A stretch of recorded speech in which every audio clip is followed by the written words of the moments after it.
Christmas என்பது ஒரு பண்டிகை கிடையாது என்பதை நாங்கள் தெளிவாய் புரிந்து கொள்ள வேண்டும். ஆண்டவராகிய இயேசு கிறிஸ்து இந்த உலகத்துக்கு மாம்சமாய் வெளிப்பட்டதை காண்பிக்கிற ஒரு காரியம் கிறிஸ்துமஸ் என்று உலகம் கொண்டாடுகிறது. இந்த காலகட்டத்தில் பார்க்கும் பொழுது உலகத்திலே அதிகமான தொகையானவர்கள் கிறிஸ்தவர்களாக இருக்கிறார்கள்.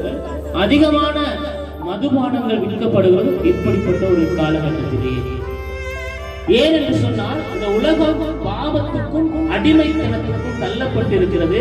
ஆனபடியினால் மனுஷர்கள் இதை நோக்கி பிரயாசம் பண்ணுகிறதையும் இதை நோக்கி பிரயாணம் பண்ணுகிறதையும் நாங்கள் காணக்கூடியதாக இருக்கிறது. ஆனால் ஆண்டவராகிய இயேசு கிறிஸ்துவின் எதிர்பார்ப்பு வித்தியாசமானது. அவர் இந்த உலகத்துக்கு வந்த நோக்கமும் வித்தியாசமானது. அதை அறிந்தவர்களாய் புரிந்தவர்களாய் நாங்கள் செயல்பட வேண்டும். முதலாவது நாங்கள் காண வேண்டிய மிக முக்கியமான காரியம், இயேசு என்பவர் யார்? இயேசு என்ற அந்த பெயருக்குள் என்ன காரியம் அடங்கி இருக்கிறது? எதற்காக இயேசு இந்த பூமிக்கு வர வேண்டும்? நாங்கள் திருப்பிக் கொள்வோம். மத்தேயு 1 அதிகாரம் 21வது வசனம்.